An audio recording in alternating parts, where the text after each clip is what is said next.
ನಮಸ್ಕಾರ. ಶ್ರೀ ಟಿವಿ ನ್ಯೂಸ್ಗೆ ಸ್ವಾಗತ. ಈ ದಿನದ ಹೆಡ್ಲೈನ್ಸ್. ಜಿಲ್ಲಾ ಪೊಲೀಸ್ ವಾರ್ಷಿಕ ಕ್ರೀಡಾಕೂಟಕ್ಕೆ ಚಾಲನೆ. ಸಂವಿಧಾನ ದಿನಾಚರಣೆ, ಜಿಲ್ಲಾಧಿಕಾರಿ ಶಿಲ್ಪಾ ನಾಗರ್ ಅವರಿಂದ ಸಿದ್ಧತೆಗಳ ಪರಿಶೀಲನೆ.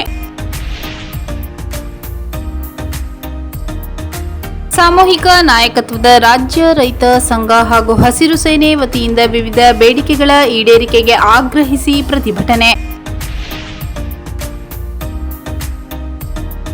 ಕಲಾರಾಧನೆಯ ಎಳಂದೂರು ಗಾನ ಸಂಭ್ರಮ ವೈಭವ. ಹೊಸ ಪ್ರತಿಭೆಗಳಿಗೆ ಕಲಾರಾಧನೆ ವೇದಿಕೆ ಮಾರ್ಗವಾಗಿದೆ. ಶಾಸಕರಾದ ಎಆರ್ ಕೃಷ್ಣಮೂರ್ತಿ.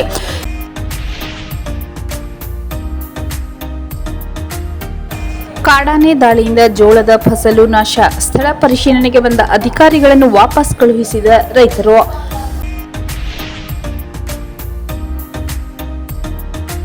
ಹಳ್ಳಿ ಗ್ರಾಮದಲ್ಲಿ ಅಂಬೇಡ್ಕರ್ ಫೋಟೋಗೆ ಬೆಂಕಿ. ಸ್ಥಳಕ್ಕೆ ಎಸ್ಪಿ ಭೇಟಿ ಪರಿಶೀಲನೆ.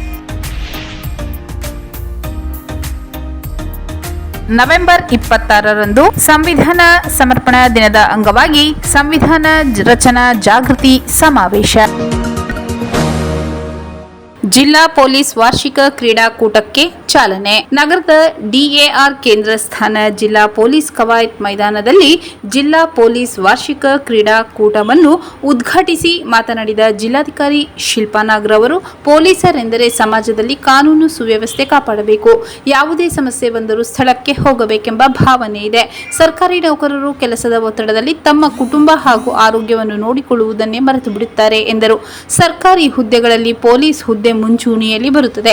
ಪೊಲೀಸರು ಒಳ್ಳೆಯ ಕೆಲಸ ಮಾಡಿದಾಗ ಶ್ಲಾಘನೆ ಸಿಗುವುದಿಲ್ಲ. ಸಣ್ಣ ಪುಟ್ಟ ತಪ್ಪುಗಳಾದಾಗ ದೊಡ್ಡದಾಗಿ ಗುರುತಿಸಲಾಗುತ್ತದೆ. ಇದರಿಂದ ಪೊಲೀಸರು ಒತ್ತಡದಲ್ಲಿ ಕೆಲಸ ಮಾಡುವ ಸ್ಥಿತಿ ಇದೆ ಎಂದು ತಿಳಿಸಿದರು. ಪೊಲೀಸ್ ಸಿಬ್ಬಂದಿ ಎಲ್ಲೋ ರಸ್ತೆ ಬದಿ ಕರ್ತವ್ಯ ನಿರ್ವಹಿಸುವ ಸಂದರ್ಭದಲ್ಲಿ ಶೌಚಾಲಯ, ಕುಡಿಯುವ ನೀರು ಇರುವುದಿಲ್ಲ. ಆದರೂ ಕೂಡ ಬೇಸರ ಮಾಡಿಕೊಳ್ಳದೆ ಅಚ್ಚುಕಟ್ಟಾಗಿ ಕೆಲಸ ನಿರ್ವಹಿಸುತ್ತಾರೆ. ಚಾಮರಾಜನಗರ ಜಿಲ್ಲಾ ಪೊಲೀಸ್ ಬಗ್ಗೆ ತುಂಬಾ ಹೆಮ್ಮೆ ಇದೆ. ಪೊಲೀಸ್ ಅಧಿಕಾರಿಗಳು ಸಿಬ್ಬಂದಿ ಕ್ರೀಡಾಕೂಟದಲ್ಲಿ ಸಂತೋಷದಿಂದ ಭಾಗವಹಿಸಬೇಕು. ಪ್ರಾದೇಶಿಕ, ರಾಜ್ಯ, ರಾಷ್ಟ್ರ ಮಟ್ಟದ ಕ್ರೀಡಾಕೂಟದಲ್ಲಿ ಸಾಧನೆ ಮಾಡುವಂತೆ ಆಶಿಸಿದರು. ಇದಕ್ಕೂ ಮುನ್ನ ಪೊಲೀಸ್ ತಂಡಗಳಿಂದ ಆಕರ್ಷಕ ಪಥ ಸಂಚಲನ ನಡೆಯಿತು. ಕಾರ್ಯಕ್ರಮದಲ್ಲಿ ಜಿಲ್ಲಾ ಪೊಲೀಸ್ ವರಿಷ್ಠಾಧಿಕಾರಿ ಡಾಕ್ಟರ್ ಬಿಟಿ ಕವಿತಾ, ಜಿಲ್ಲಾ ಪಂಚಾಯತ್ ಉಪಕಾರ್ಯದರ್ಶಿ ಶ್ರುತಿ, ಎಎಸ್ಪಿ ಶಶಿಧರ್ ಸೇರಿದಂತೆ ಪೊಲೀಸ್ ಅಧಿಕಾರಿಗಳು, ಸಿಬ್ಬಂದಿಗಳು ಹಾಜರಿದ್ದರು. ಸಂವಿಧಾನ ದಿನಾಚರಣೆ, ಜಿಲ್ಲಾಧಿಕಾರಿ ಶಿಲ್ಪಾ ನಾಗರ್ ಅವರಿಂದ ಸಿದ್ಧತೆಗಳ ಪರಿಶೀಲನೆ. ನಗರದ ಜಿಲ್ಲಾಡಳಿತ ಭವನದಲ್ಲಿರುವ ಕೆಸ್ವಾನ್ ಸಭಾಂಗಣದಲ್ಲಿ ಸಂವಿಧಾನ ದಿನಾಚರಣೆ ಅಂಗವಾಗಿ ಕೈಗೊಂಡಿರುವ ಸಿದ್ಧತಾ ಪರಿಶೀಲನಾ ಸಭೆ ಅಧ್ಯಕ್ಷತೆ ವಹಿಸಿ ಮಾತನಾಡಿದ ಜಿಲ್ಲಾಧಿಕಾರಿ ಶಿಲ್ಪಾ ನಾಗರ್ ಅವರು, ಜಿಲ್ಲಾಡಳಿತ ಭವನದಲ್ಲಿರುವ ಡಾಕ್ಟರ್ ಬಿಆರ್ ಅಂಬೇಡ್ಕರ್ ಅವರ ಪುತ್ಥಳಿಗೆ ಮಾಲಾರ್ಪಣೆ, ಬಳಿಕ ಸಂವಿಧಾನ ಜಾಗೃತಿ ಜಾಥಾ, ನಗರದ ಪೊಲೀಸ್ ಕವಾಯತ್ ಮೈದಾನದಲ್ಲಿ ವೈವಿಧ್ಯಮಯ ಕಾರ್ಯಕ್ರಮಗಳ ಮೂಲಕ ಸಂವಿಧಾನ ದಿನ ಆಚರಣೆ ಚೆನ್ನಾಗಿ ಮೂಡಿ ಬರಬೇಕೆಂದರು. ಸಂವಿಧಾನ ಪೀಠಿಕೆ ವಾಚನ, ಸಂವಿಧಾನ ಶಿಲ್ಪಿ ಡಾಕ್ಟರ್ ಬಿಆರ್ ಅಂಬೇಡ್ಕರ್ ಅವರ ಜೀವನ ಚರಿತ್ರೆ ಕುರಿತು ಮಕ್ಕಳಿಂದ ಆಕರ್ಷಕವಾದ ರೂಪಕ, ಅಂಬೇಡ್ಕರ್ ಅವರ ವಿಚಾರಧಾರೆ, ಸಂವಿಧಾನ ಆಶಯಗಳ ಕುರಿತು ವಿಶೇಷ ಉಪನ್ಯಾಸ ಇರಲಿದೆ. ಸಂವಿಧಾನ ದಿನವನ್ನು ಅರ್ಥಪೂರ್ಣವನ್ನಾಚರಿಸುವ ನಿಟ್ಟಿನಲ್ಲಿ ವಿವಿಧ ಇಲಾಖೆಗಳ ಹೊಣೆಗಾರಿಕೆಯಿಂದ ತಮಗೆ ವಹಿಸಲಾದ ಕರ್ತವ್ಯ ನಿರ್ವಹಿಸಬೇಕೆಂದು ಜಿಲ್ಲಾಧಿಕಾರಿಗಳು ತಿಳಿಸಿದರು. ಕಾರ್ಯಕ್ರಮ ಆಯೋಜನೆ ಸಂಬಂಧ ಕೈಗೊಂಡಿರುವ ಸಿದ್ಧತೆಯನ್ನು ಮತ್ತೊಮ್ಮೆ ಪರಿಶೀಲಿಸಿ ಸಂವಿಧಾನ ದಿನ ಆಚರಣೆ ಯಶಸ್ವಿಗೆ ಇಲಾಖೆಗಳ ಅಧಿಕಾರಿಗಳು ಸನ್ನದ್ಧರಾಗಬೇಕು. ಯಾವುದೇ ಲೋಪವಿಲ್ಲದೆ ಅಚ್ಚುಕಟ್ಟಾಗಿ ಕಾರ್ಯಕ್ರಮ ಏರ್ಪಾಡು ಮಾಡಬೇಕೆಂದು ಜಿಲ್ಲಾಧಿಕಾರಿ ಶಿಲ್ಪಾ ನಾಗರ್ ಅಧಿಕಾರಿಗಳಿಗೆ ನಿರ್ದೇಶನ ನೀಡಿದರು. ಜಿಲ್ಲಾ ಪೊಲೀಸ್ ವರಿಷ್ಠಾಧಿಕಾರಿ ಡಾಕ್ಟರ್ ಬಿಟಿ ಕವಿತಾ, ಹೆಚ್ಚುವರಿ ಜಿಲ್ಲಾಧಿಕಾರಿ ಟಿ ಜಾವರೇಗೌಡ, ಜಿಲ್ಲಾ ಪಂಚಾಯತ್ ಉಪಕಾರ್ಯದರ್ಶಿ ಶ್ರುತಿ, ಸಮಾಜ ಕಲ್ಯಾಣ ಇಲಾಖೆ ಉಪನಿರ್ದೇಶಕ ಎನ್ ಮುನಿರಾಜ್, ಜಿಲ್ಲಾ ಪರಿಶಿಷ್ಟ ವರ್ಗಗಳ ಕಲ್ಯಾಣಾಧಿಕಾರಿ ಎಚ್ಎಂ ಬಿಂದ್ಯಾ, ಶಾಲಾ ಶಿಕ್ಷಣ ಇಲಾಖೆ ಉಪನಿರ್ದೇಶಕ ಚಂದ್ರಕಾಂತ ಪಾಟೀಲ್, ಲೋಕೋಪಯೋಗಿ ಇಲಾಖೆ ಕಾರ್ಯಪಾಲಕ ಇಂಜಿನಿಯರ್ ಕಿರಣ್, ಪದವಿ ಪೂರ್ವ ಶಿಕ್ಷಣ ಇಲಾಖೆ ಉಪನಿರ್ದೇಶಕ ಪುಟ್ಟಗೌರಮ್ಮ, ತಹಸೀಲ್ದಾರ್ ಗಿರಿಜಾ ಸೇರಿದಂತೆ ಇನ್ನಿತರ ಅಧಿಕಾರಿಗಳು ಸಭೆಯಲ್ಲಿ ಉಪಸ್ಥಿತರಿದ್ದರು. ಸಾಮೂಹಿಕ ನಾಯಕತ್ವದ ರಾಜ್ಯ ರೈತ ಸಂಘ ಹಾಗೂ ಹಸಿರು ಸೇನೆ ವತಿಯಿಂದ ವಿವಿಧ ಬೇಡಿಕೆಗಳ ಈಡೇರಿಕೆಗೆ ಆಗ್ರಹಿಸಿ ಪ್ರತಿಭಟನೆ. ರೈತರ ಜ್ವಲಂತ ಸಮಸ್ಯೆಗಳು ಸೇರಿದಂತೆ ವಿವಿಧ ಬೇಡಿಕೆಗಳ ಈಡೇರಿಕೆಗೆ ಆಗ್ರಹಿಸಿ ಸಾಮೂಹಿಕ ನಾಯಕತ್ವದ ರಾಜ್ಯ ರೈತ ಸಂಘ ಹಾಗೂ ಹಸಿರು ಸೇನೆ ವತಿಯಿಂದ ನಗರದಲ್ಲಿಂದು ಪ್ರತಿಭಟನೆ ನಡೆಯಿತು. ಜಿಲ್ಲೆಯ ತಾಲೂಕುಗಳಿಂದ ಬೈಕ್ ರ್ಯಾಲಿಯಲ್ಲಿ ಆಗಮಿಸಿದ ರೈತರು ನಗರದ ಪ್ರವಾಸಿ ಮಂದಿರದಲ್ಲಿ ಜಮಾಯಿಸಿದರು. ಬಳಿಕ ಅಲ್ಲಿಂದ ಜಿಲ್ಲಾಡಳಿತ ಭವನಕ್ಕೆ ಬೈಕ್ಗಳ ಮೂಲಕ ಆಗಮಿಸಿ ಕೆಲಕಾಲ ಪ್ರತಿಭಟನೆ ನಡೆಸಿ ಜಿಲ್ಲೆಯ ಎಲ್ಲ ಕೆರೆಕಟ್ಟೆಗಳನ್ನು ತುಂಬಿಸಬೇಕು. ಹನೂರು ಹಾಗೂ ಗುಂಡ್ಲುಪೇಟೆ ಭಾಗದ ಕೆರೆಗಳಿಗೆ ವಿಶೇಷ ಆದ್ಯತೆ ನೀಡಬೇಕು. ಹನೂರು ತಾಲೂಕಿನ ಕುರಟ್ಟಿ, ಹೊಸೂರು, ಶೆಟ್ಟಹಳ್ಳಿ, ವಡಿಕೆಹಳ್ಳ, ಮಾರ್ಟಳ್ಳಿ ಗ್ರಾಮ ಪಂಚಾಯಿತಿಗಳಿಗೆ ದಂಟಗಳ್ಳಿ ಮಾರ್ಗವಾಗಿ ಏತ ನೀರಾವರಿ ಮಾಡಬೇಕು. ಯಳಂದೂರು ತಾಲೂಕಿನ ಕೆರೆಗಳ ಹೂಳು ಎತ್ತಬೇಕೆಂದು ಆಗ್ರಹಿಸಿದರು. ಜಿಲ್ಲೆಯ ಕೆಲವು ಗ್ರಾಮ ಪಂಚಾಯಿತಿಗಳಲ್ಲಿ ಭ್ರಷ್ಟಾಚಾರ ತಾಂಡವವಾಡುತ್ತಿದ್ದು, ರೈತರಿಗೆ ಅನುಕೂಲವಾಗುವಂತೆ ಚರ್ಚಿಸಿ ಕ್ರಿಯಾ ಯೋಜನೆ ಸಲ್ಲಿಸಬೇಕು. ಪಣ್ಯದ ಹುಂಡಿ ರೈಲ್ವೆ ಮೇಲ್ಸೇತುವೆ ಅವೈಜ್ಞಾನಿಕವಾಗಿದ್ದು ಅದನ್ನು ರದ್ದುಗೊಳಿಸಿ ಹೊಸ ಡಿಪಿಆರ್ ಆಗಬೇಕು. ಮಳೆಯಾಶ್ರಿತ ಬೆಳೆಗಳಿಗೆ ಎಂಎಸ್ಪಿ ನಿಗದಿ ಮಾಡಬೇಕು. ಶಾಲಾ ಮಕ್ಕಳಿಗೆ ಅನುಕೂಲವಾಗುವಂತೆ ಸಾರಿಗೆ ಬಸ್ ಸೌಲಭ್ಯ ಸಮರ್ಪಕವಾಗಿ ಕಲ್ಪಿಸಬೇಕು. ವಿದ್ಯುತ್ತನ್ನು ಸಮರ್ಪಕವಾಗಿ ನೀಡಬೇಕು. ಸುವರ್ಣವತಿ ಬಳಿ ಟೋಲ್ನಲ್ಲಿ 25 ಕಿಲೋಮೀಟರ್ ವ್ಯಾಪ್ತಿಯ ಸ್ಥಳೀಯರಿಗೆ ಟೋಲ್ ಕೇಳಬಾರದು. ಪುಣಜನೂರಿನಲ್ಲೂ ಕೂಡ ಹಸಿರು ಸುಂಕ ಕೇಳಬಾರದು. ತಾಳವಾಡಿ ಭಾಗದ ರೈತರಲ್ಲೂ ಕೇಳಬಾರದು. ಮಲೆ ಮಹದೇಶ್ವರ ಬೆಟ್ಟದ ಕಾಡಂಚಿನ ಗ್ರಾಮಗಳಿಗೆ ಮೂಲ ಸೌಕರ್ಯ ಕಲ್ಪಿಸಬೇಕೆಂದು ಆಗ್ರಹಿಸಿದರು. ಪ್ರತಿಭಟನೆಯಲ್ಲಿ ಸಾಮೂಹಿಕ ರೈತ ಸಂಘ ಹಾಗೂ ಹಸಿರು ಸೇನೆ, ಹೊನ್ನೂರು ಪ್ರಕಾಶ್, ಮಾಡ್ರಳ್ಳಿ ಪಾಪಣ್ಣ, ಮುಖಂಡರಾದ ಬರ್ಗಿ ಮಹೇಶ್, ಚಂಗಡಿ ಕರಿಯಪ್ಪ, ಬೇರಂಬಾಡಿ ಶಶಿ, ಗುಂಡ್ಲುಪೇಟೆ ತಾಲೂಕು ಅಧ್ಯಕ್ಷ ಷಣ್ಮುಖ, ಅಂಬಳೆ ಮಹದೇವಸ್ವಾಮಿ, ರಾಣಿಯಮ್ಮ ಸ್ವಾಮಿ ಸೇರಿದಂತೆ ಇತರರು ಭಾಗವಹಿಸಿದ್ದರು.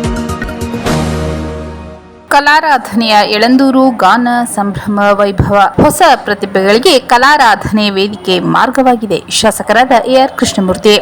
ಯಳಂದೂರು ಪಟ್ಟಣದ ಅಂಬೇಡ್ಕರ್ ಸಮುದಾಯ ಭವನದ ಆವರಣದಲ್ಲಿ ಕಲಾರಾಧನೆ ಸಾಂಸ್ಕೃತಿಕ ವೇದಿಕೆ ವತಿಯಿಂದ 3ನೇ ವರ್ಷದ ವಾರ್ಷಿಕೋತ್ಸವ ಕಾರ್ಯಕ್ರಮ ಅದ್ದೂರಿಯಾಗಿ ಆಚರಣೆ ಮಾಡಲಾಯಿತು. ಕಾರ್ಯಕ್ರಮಕ್ಕೆ ಹಲವು ಗಣ್ಯರು ಆಗಮಿಸಿ ಬಾಬಾ ಸಾಹೇಬ್ ಅಂಬೇಡ್ಕರ್ ಅವರ ಪುತ್ಥಳಿಗೆ ಮಾಲಾರ್ಪಣೆ ಮಾಡುವುದರ ಮೂಲಕ ಚಾಲನೆ ನೀಡಿದರು.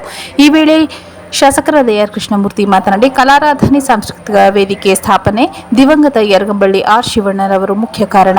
ಏಕೆಂದರೆ ಯುವಕ ಆದರ್ಶ್ ರವರು ತಮ್ಮ ತಂದೆ ಹಾಕಿಕೊಟ್ಟ ಹಾದಿಯಲ್ಲಿ ಸಾಗುತ್ತಿರುವುದು ಸಂತೋಷದ ವಿಷಯ. ಇವರ ತಂದೆಯವರು ಭಜನೆ ಸಂಗೀತ ಕಲಾವಿದರಾಗಿದ್ದು, ಇವರಿಂದ ಎಷ್ಟೋ ಕಲಾ ಪ್ರತಿಭೆಗಳು ಹೊರಬಂದಿದ್ದಾರೆ.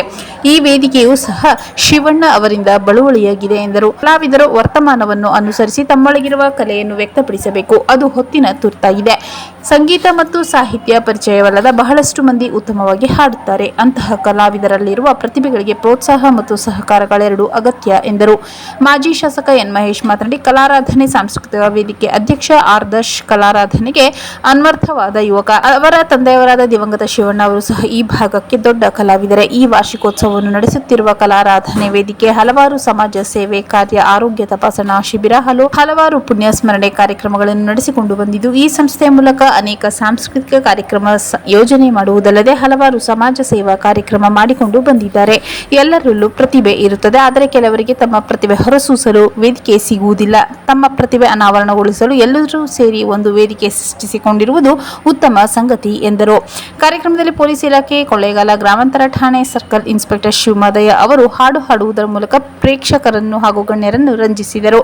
ಈ ಸಂದರ್ಭದಲ್ಲಿ ಮಾಜಿ ಶಾಸಕ ಜಿಎನ್ ನಂಜನಸ್ವಾಮಿ, ಹಿರಿಯ ದಲಿತ ಮುಖಂಡ ವೆಂಕಟರಮಣ ಸ್ವಾಮಿ, ಕಿನಕನಹಳ್ಳಿ ರಾಜಯ್ಯ, ಉಪ ಪ್ರಾಂಶುಪಾಲರಾದ ನಂಜುಂಡಯ್ಯ, ಗ್ರಾಮ ಪಂಚಾಯಿತಿ ಸದಸ್ಯರಾದ ಮೊಹಮ್ಮದ್ ಬುಜು, ಯುವ ಮುಖಂಡ ಜಿಎನ್ ಲೋಕೇಶ್, ಕಂದಹಳ್ಳಿ ನಂಜುಂಡಸ್ವಾಮಿ, ಕಲಾರಾಧನೆ ವೇದಿಕೆ ಅಧ್ಯಕ್ಷ ಆದರ್ಶ್, ಪ್ರೆಸ್ ಕ್ಲಬ್ ಕೌನ್ಸಿಲ್ ಜಿಲ್ಲಾಧ್ಯಕ್ಷ ಗೂಳಿಪುರ ಅನಿಲ್ ಕುಮಾರ್ ಸೇರಿದಂತೆ ಹೊನ್ನೂರು ನಿರಂಜನ್, ಸಿದ್ದಪ್ಪ ಸ್ವಾಮಿ, ಅಂಕನಶೆಟ್ಟಿಪುರ ಶಂಕರ್, ಕೇಶವಮೂರ್ತಿ, ಶ್ರೀನಿವಾಸ್, ಮಾದೇಶ್, ಜನಪ್ರತಿನಿಧಿಗಳು, ಸ್ನೇಹಿತರು, ಯಜಮಾನರು, ಯುವಕರು, ಕಲಾವಿದರು ಹಾಗೂ ಸಾರ್ವಜನಿಕರು ಹಾಜರಿದ್ದರು. ಕಾಡಾನೆ ದಾಳಿಯಿಂದ ಜೋಳದ ಫಸಲು ನಾಶ. ಸ್ಥಳ ಪರಿಶೀಲನೆಗೆ ಬಂದ ಅಧಿಕಾರಿಗಳನ್ನು ವಾಪಸ್ ಕಳುಹಿಸಿದ ರೈತರು.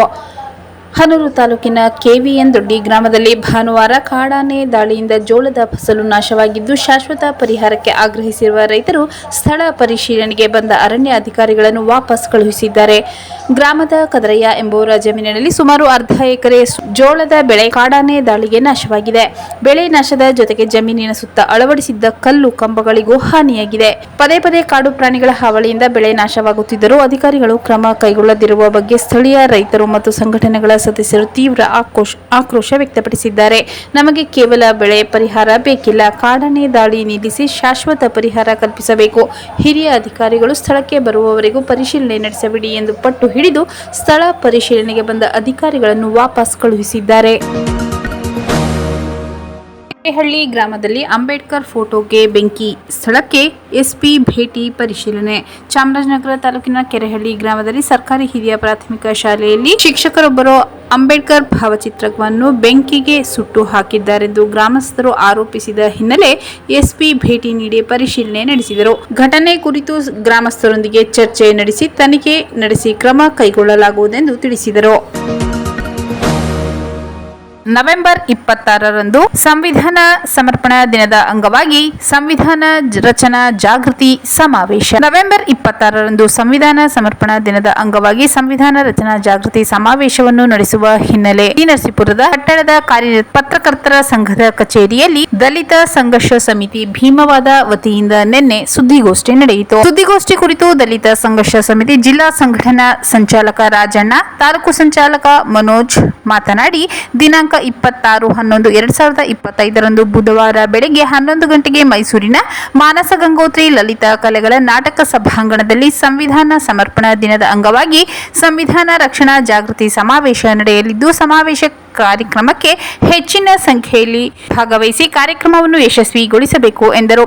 ಸುದ್ದಿಗೋಷ್ಠಿಯಲ್ಲಿ ದಲಿತ ಸಂಘರ್ಷ ಸಮಿತಿ ಪದಾಧಿಕಾರಿಗಳಾದ ಮರಿಸ್ವಾಮಿ, ಪ್ರಭಾಕರ್, ಗೋವಿಂದರಾಜ್ ಉಪಸ್ಥಿತರಿದ್ದರು. ಅವರು ನಮ್ಮ ದಲಿತ ಸಂಘಟನೆ ಕಾರ್ಯಕರ್ತರುಗಳೆಲ್ಲರೂ ಹೆಚ್ಚಿನ ಸಂಖ್ಯೆಯಲ್ಲಿ ಈ ಒಂದು ಜಾಗೃತಿ ಸಮಾವೇಶದಲ್ಲಿ ಏನು ಅವರು ಆಗಿಪಟ್ಟಂಥ ಸಂವಿಧಾನವನ್ನು ರಕ್ಷಣೆ ಮಾಡಿಕೊಳ್ಳುವ ನಿಟ್ಟಿನಲ್ಲಿ ನಾವು ಈ ಜಾಗೃತಿ. ಮತ್ತೊಮ್ಮೆ ಮುಖ್ಯಾಂಶಗಳು. ಜಿಲ್ಲಾ ಪೊಲೀಸ್ ವಾರ್ಷಿಕ ಕ್ರೀಡಾಕೂಟಕ್ಕೆ ಚಾಲನೆ. ಸಂವಿಧಾನ ದಿನಾಚರಣೆ, ಜಿಲ್ಲಾಧಿಕಾರಿ ಶಿಲ್ಪಾ ನಾಗರ್ ಅವರಿಂದ ಸಿದ್ಧತೆಗಳ ಪರಿಶೀಲನೆ. ಸಾಮೂಹಿಕ ನಾಯಕತ್ವದ ರಾಜ್ಯ ರೈತ ಸಂಘ ಹಾಗೂ ಹಸಿರು ಸೇನೆ ವತಿಯಿಂದ ವಿವಿಧ ಬೇಡಿಕೆಗಳ ಈಡೇರಿಕೆಗೆ ಆಗ್ರಹಿಸಿ ಪ್ರತಿಭಟನೆ.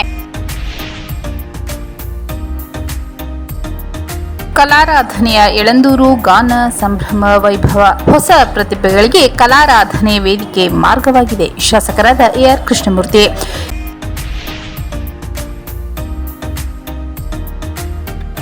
ಕಾಡಾನೆ ದಾಳಿಯಿಂದ ಜೋಳದ ಫಸಲು ನಾಶ, ಸ್ಥಳ ಪರಿಶೀಲನೆಗೆ ಬಂದ ಅಧಿಕಾರಿಗಳನ್ನು ವಾಪಸ್ ಕಳುಹಿಸಿದ ರೈತರು.